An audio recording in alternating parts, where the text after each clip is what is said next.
The apartment was quiet except for the faint hum of the air conditioning and the distant sounds of the city beyond the window. The glow from my laptop screen cast soft shadows across the walls, the only source of light in the dimly lit room. It was late, too late, but I couldn't sleep. I adjusted my pillow, my body sinking further into the mattress, but no matter how much I tossed and turned, my mind wouldn't shut off, because he wasn't home yet. My roommate, Jake, had gone out hours ago, said he'd just be grabbing drinks with some of the guys, that he wouldn't be out too late. But now it was almost 2 a.m., and I was still awake, waiting, even though I told myself I wasn't. I hated that I noticed these things, hated that I cared, hated that he didn't. I sighed, running a hand through my hair, willing myself to stop thinking about it, about him, about the way he moved so effortlessly through life, charming everyone he met, while I sat here, stuck in my own head. Jake was my best friend, had been since freshman year. He was the kind of guy who lit up a room without trying, the easygoing, confident, and painfully straight best friend I'd spent too many nights pretending I didn't want. And that was the problem, because no matter how many times I told myself that nothing would ever happen, that he would never see me that way, there were nights like this. Nights where I couldn't shake the feeling that maybe, just maybe, I was wrong. A loud click broke through the silence. The front door. I sat up slightly, my breath hitching as I listened to the sound of footsteps in the hallway. Then, the sound of my bedroom door handle turning. I barely had time to react before the door swung open, revealing Jake standing in the doorway. His eyes were shadowed in the dim light, his broad frame leaning slightly against the doorframe. The scent of alcohol lingered around him, but he wasn't stumbling. He wasn't drunk. But something about him was off. And then, without a word, he stepped inside and locked the door behind him. The soft click of the lock sent a ripple through my body. I stared at Jake, my breath shallow, my heart hammering against my ribs. The dim light from my laptop cast shifting shadows across his face, making it impossible to read his expression. He wasn't slurring his words, wasn't swaying on his feet. He wasn't drunk, but something about him was different. "Jake," I finally said, my voice barely above a whisper. He didn't answer right away. Instead, he exhaled slowly, rubbing a hand across his jaw before taking a few steps forward. "I couldn't sleep," he muttered. His voice was lower than usual, almost strained. I sat up straighter. "So you've locked the door?" His gaze flickered to mine then, something unreadable flashing in his eyes. "Yeah." Silence stretched between us, thick and unspoken. Jake had crashed in my room before, after late-night gaming sessions, after movie marathons, but this felt different. This was different. I swallowed hard, shifting on the bed as he sat down at the edge, his shoulders tense. I forced a casual laugh, trying to break the moment before it swallowed me whole. "You could have just said you wanted to talk. Didn't have to make it feel like a horror movie." He smirked, but it didn't reach his eyes. "Didn't mean to freak you out." The air was heavy between us, and I wasn't sure what to do with it. "So," I cleared my throat, "what's up?" Jake exhaled again, running a hand through his already messy hair. "I don't know, man." He let out a dry chuckle. Tonight was weird." I frowned.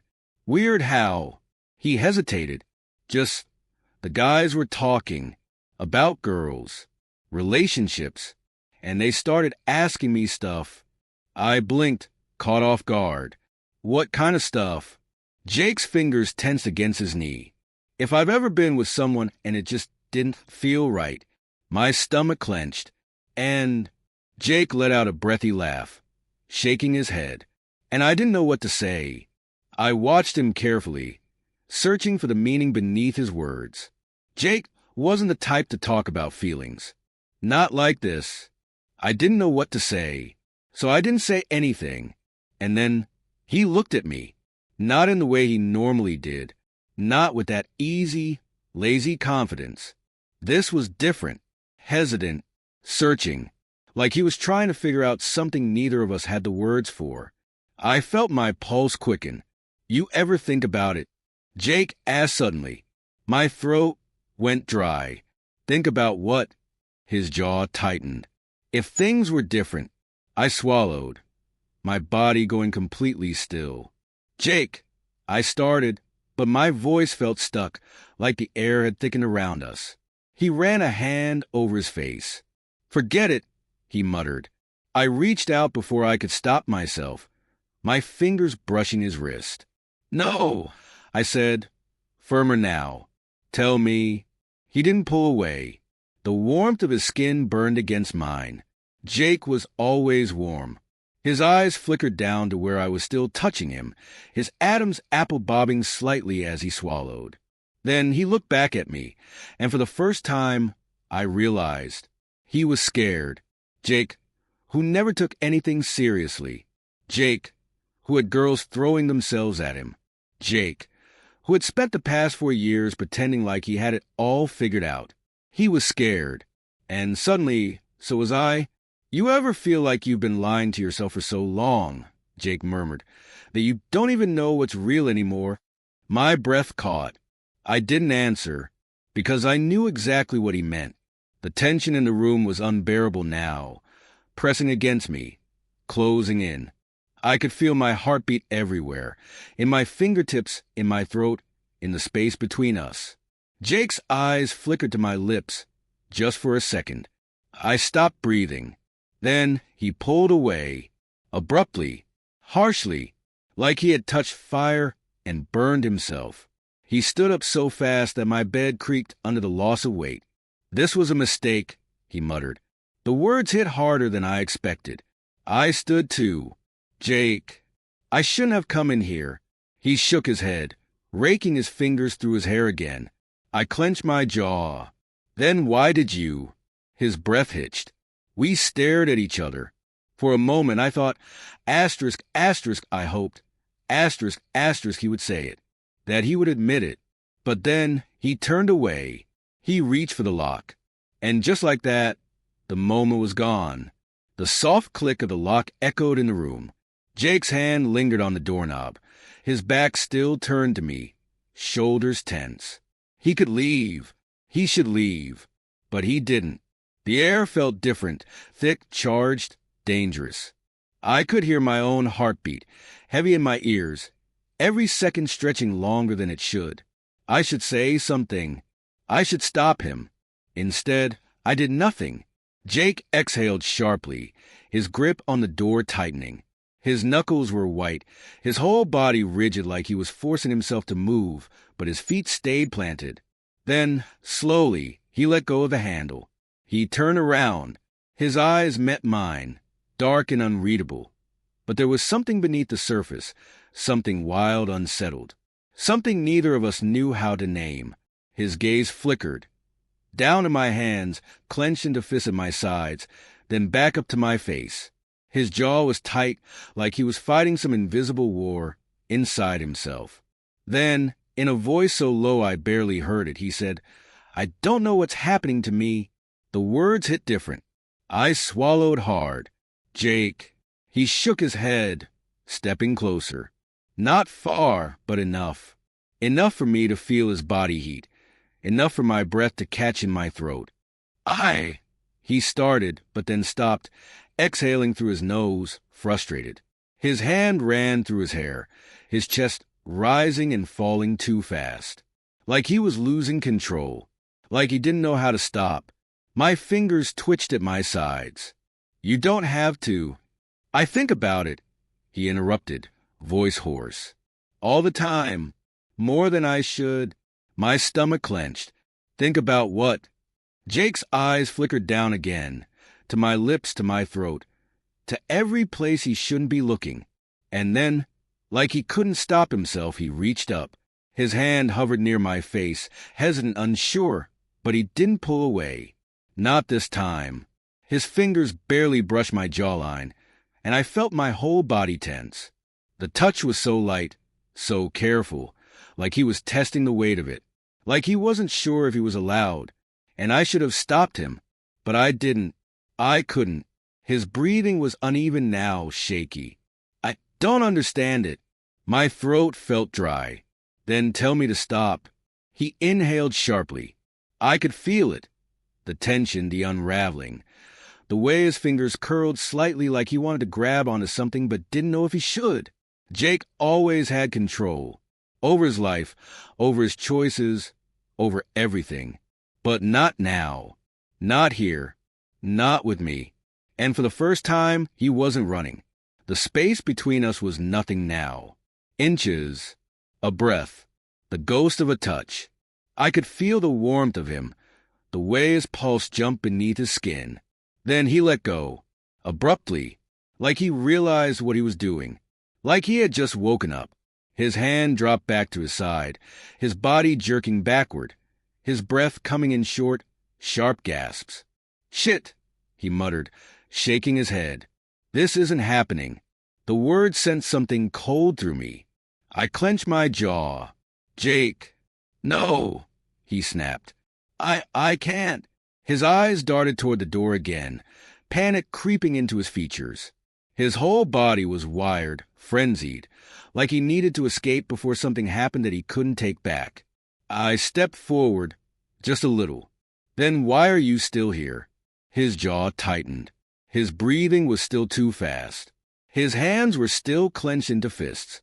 He didn't answer, and for the first time, I realized the truth. Jake wasn't afraid of what had almost happened.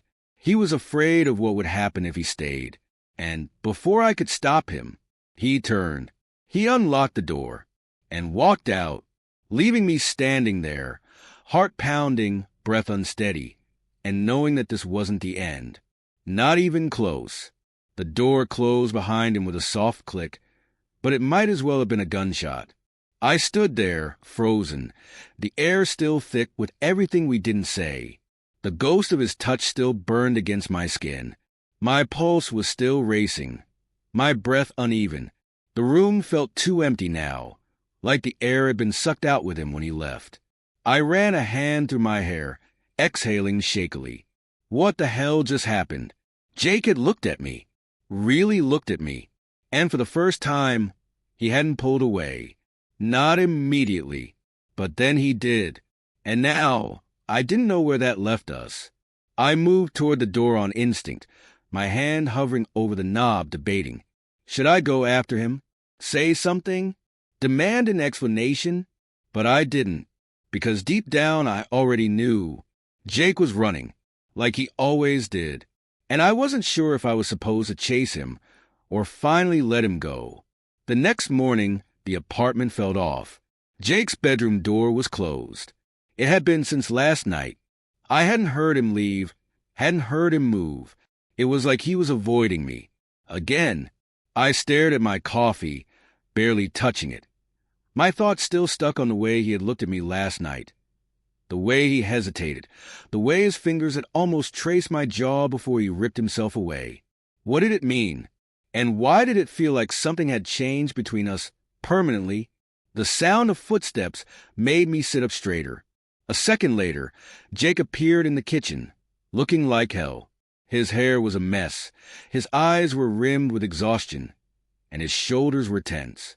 But the worst part, he wouldn't look at me. "Morning," I said carefully. He grabbed a water bottle from the fridge, twisting the cap off. "Morning." His voice was tight, short, like he wanted to pretend nothing had happened, like he wanted to pretend that we weren't standing on the edge of something dangerous.